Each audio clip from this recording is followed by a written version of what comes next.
Chapter 5. Rhouala's Dream. The following morning passed without incident.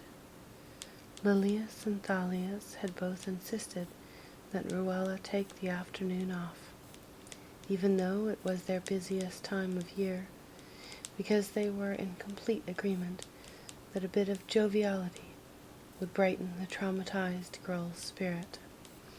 They instructed her to eat, drink, and be merry, to obliterate any foul memories of Alvar that might cause her distress. They had hired a temporary barmaid who was far less qualified, but nevertheless capable, and refused to allow Rhouala to work at all, even in the most casual capacity. She set off through the streets of Jonagund, weaving past food carts, street performers, and trinket wagons, making her way to the shore of the small river that ran through the town.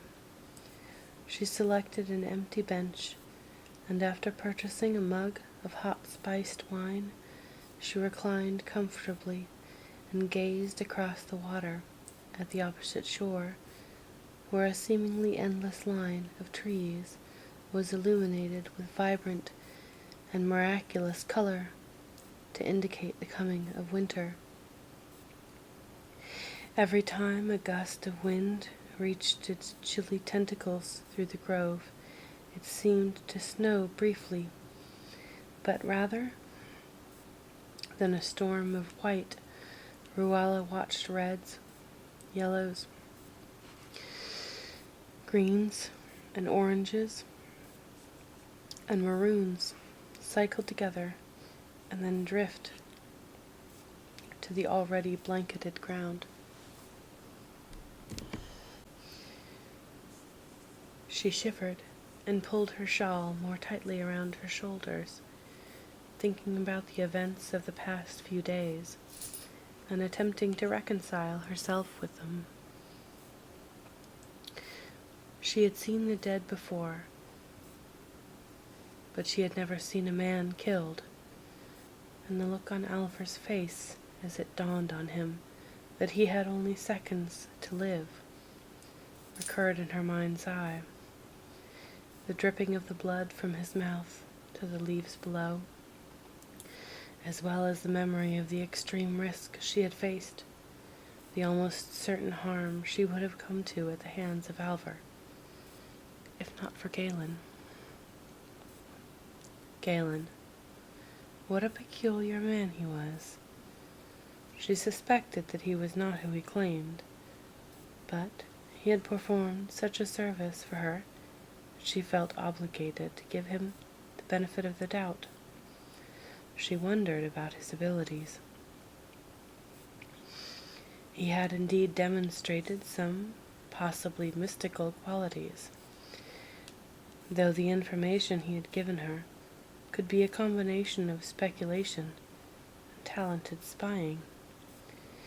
She had experienced a moment of extreme unreality, and apparently so had Lilias, which was, she suspected, why Lilias had warned her in the first place. Again, however, this was easily dismissed, as any number of things.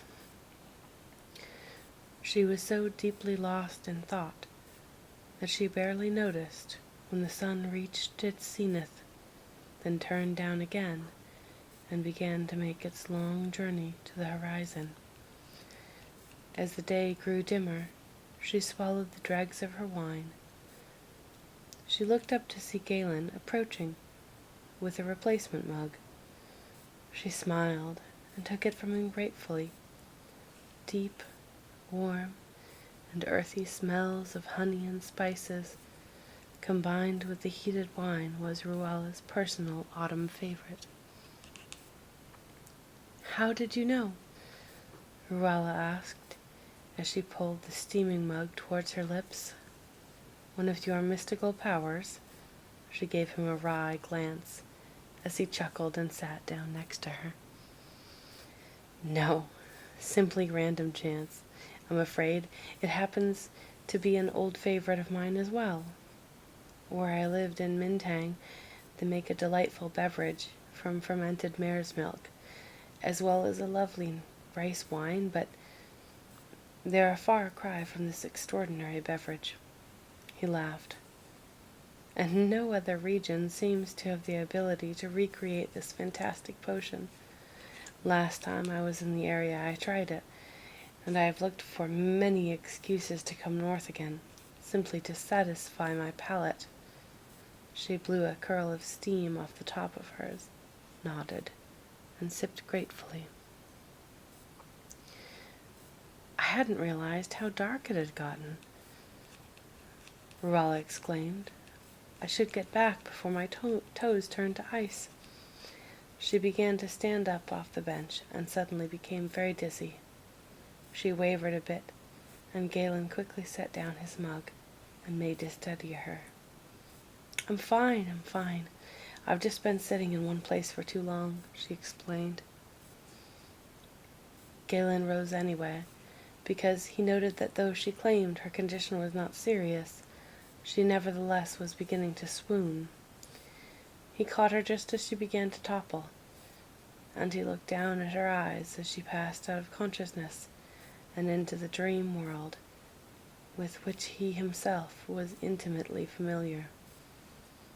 Her eyelids quivered as her pupils darted back and forth beneath them in a sudden, trance-like state. Galen lifted Rhouala onto the bench and laid her out as comfortably as possible. Thankfully, he looked up and saw that they were somewhat shielded from the festival by the trees and the foliage near to the riverfront, so there were no curious passer-bys to have to explain anything to.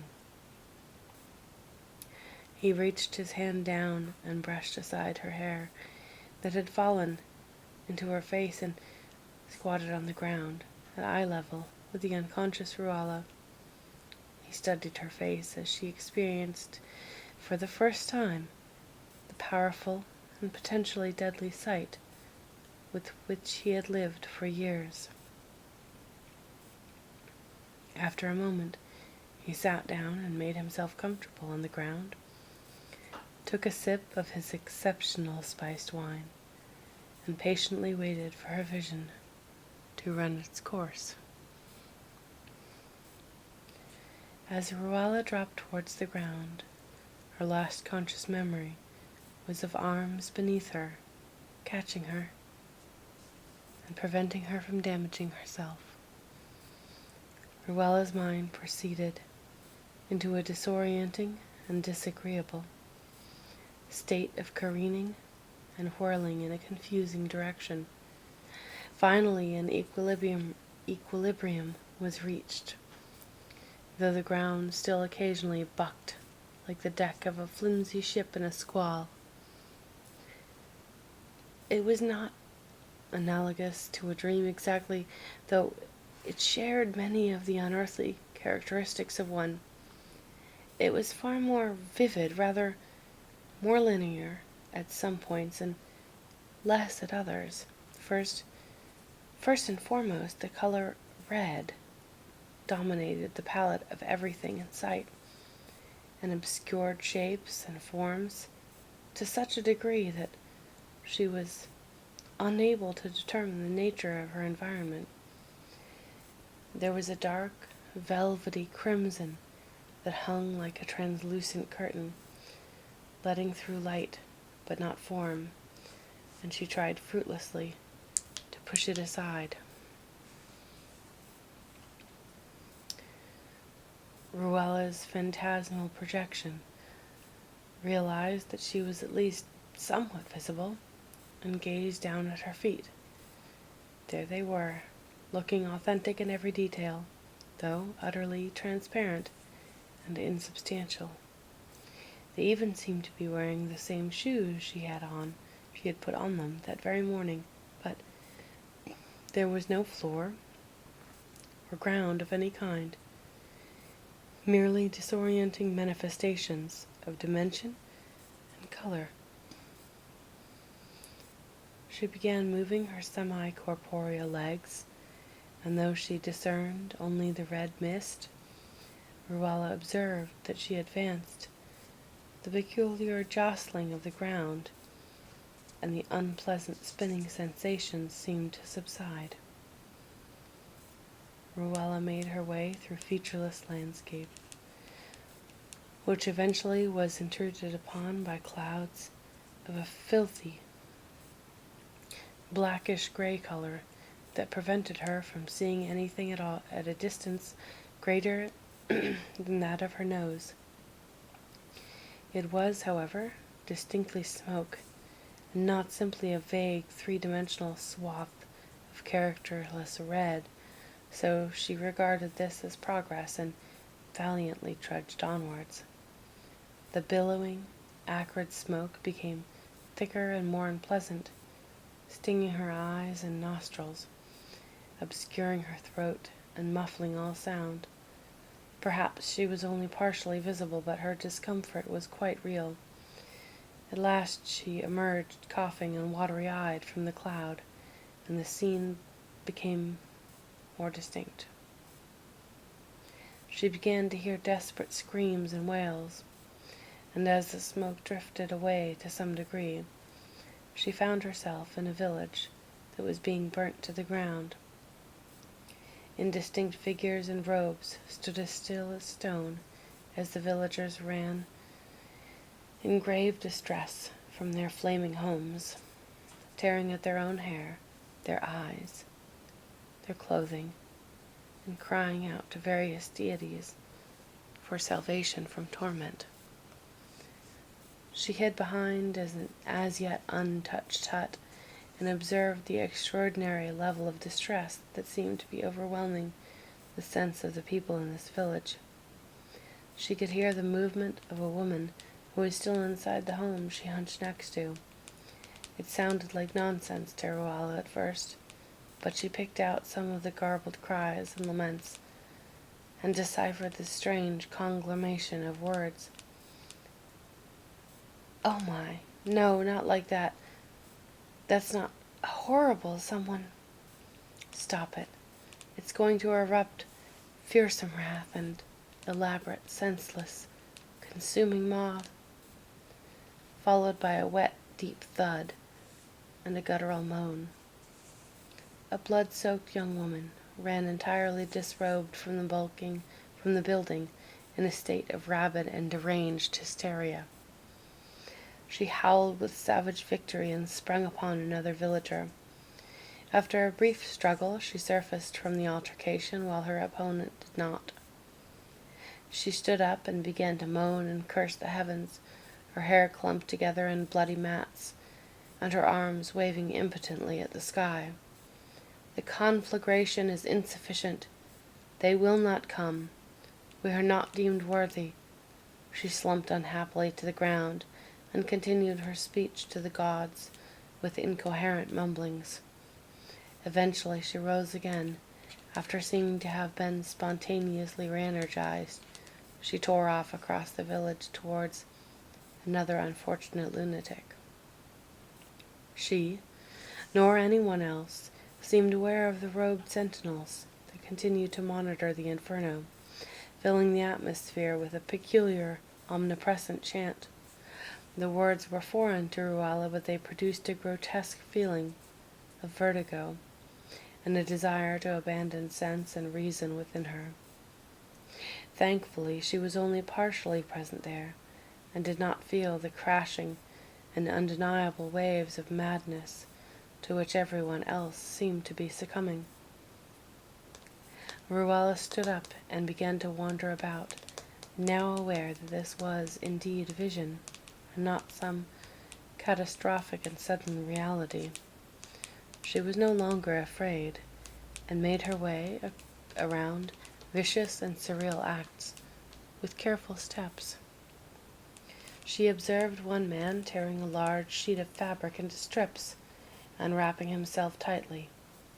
He seemed to be focused on shielding himself from something and was gesticulating at other citizens and chastising them for their unpreparedness. While she gazed at him deriding a dead man for his lack of readiness, she observed a young woman romancing a thorny goosebush, and as though it were a dashing gentleman of high prospects. She glanced over to an emaciated elderly man who she had witnessed previously engaged in a passionate embrace with the partial remnants of an unfortunate female citizen.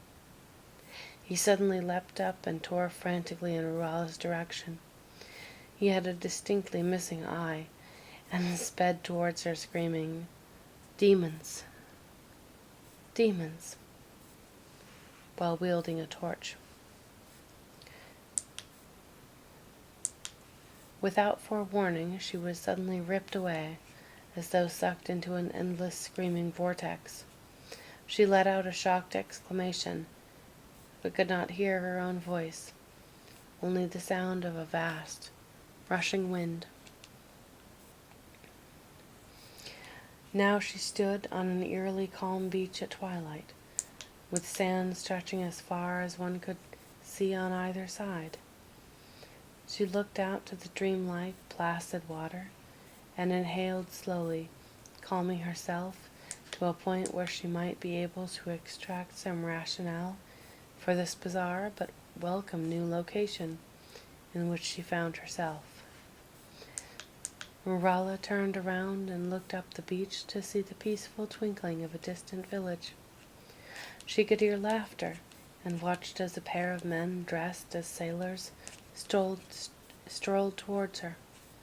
Her first instinct was to run and hide from view, but realized again that she was witnessing not a scene that she was part of, but instead listened to them speak to one another. They seemed jolly enough, and appeared to be joking or reminiscing fondly, though the language they used was wholly unfamiliar to Rhouala. She turned back towards the ocean, and became aware of a sailing vessel anchored up the shoreline somewhat, in the vicinity of the village. Setting out in that direction, she began to trek through the soft, warm sand, and breathed in the salt air that blew in from the water. Rhouala had never seen the ocean before, and was stunned by the immensity of it as she made her way along the beach. A burst of spirit coursed through her frame as she heard a voice call, "Rhouala, can you hear me yet?" And then she was back on the bench. She opened her eyes, and as they adjusted to the darkness, she saw Galen hunched over her, mere inches away, his face etched with concern. She sat up suddenly, without a word, and Galen helped her stand. He walked with a cramped, disoriented Rhouala back to the black pony. Her limbs were so heavy, she found it almost impossible to move. She felt as though she had been through a great physical strain, and was overwhelmed with the exhaustion, but even that was eclipsed by her hunger, which was desperate and animal. "Hungry?" asked Galen. "I'm always famished after one of the big ones."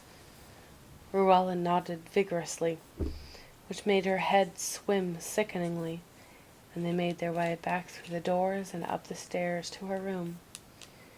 Galen left her there for a moment, but came running back moments later with several plates of food: fried fish, soft, hot, black bread, butter, mushy cereal, fragrant honey oat cakes, and mugs of ale teetered precariously in his grasp. He gingerly set down the trays and looked over at the exhausted girl that sat before him. "I think that frightening woman who owns this place adores you. I barely had to say a word to her, just her name, and that you haven't eaten and didn't feel well, and she entrusted me with this feast." Rhouala smiled feebly and grabbed a bowl of soup and a black roll. Galen ate as well, though with far less desperate need than Rhouala, and spent most of his time there just watching her face go from hollow and pale to plump and pink as her frenetic pace slowed and she finally sat back on her chair with a satisfied thump in a manner utterly unbecoming to a lady, but which Galen found remarkably endearing, since he had gone through almost identical circumstances. Her delicacy seemed non-existent, but she maintained remarkable level of femininity in her compromised state. "Well," said Galen, cocking one eyebrow at her Well, said Galen, cocking one eyebrow at her. "Feeling better?" "Much," she replied, and then, after taking a slow, grateful draught of ale, "So, when do we leave?" "I don't suppose you'd be willing to tell me what you saw first," Galen prodded gently. "My first vision was a bit unsettling. No, disregard that. It was terrifying. I saw my own mother die terribly, which, despite my efforts, she did a year later, exactly as I had seen. The visions I get now are far more subdued, though will occasionally overwhelm me in that same fashion. But I promise you, it won't always be like this." He stressed this. "As long as you get to Troysonet soon." Rhouala walked to her wash basin and began to clean her face and hands, and while she did so, recounted in cold, precise detail what she had seen. Galen listened intently and crumpled his brow fiercely at the especially inhumane parts. "I was scared. I was so very scared, Galen, but I had a tiny thread connecting me to reality. I remembered what you had told me, that I would have these visions, and I spent the whole time repeating to myself that this was not real, not really happening. But it will, won't it? It's the future, and it's really going to happen." She repeated this mantra a couple more times in a dawning of horror and disbelief. She sat down again and looked pleadingly into Galen's sad face. He gazed down at his hands. "Probably," was all he said.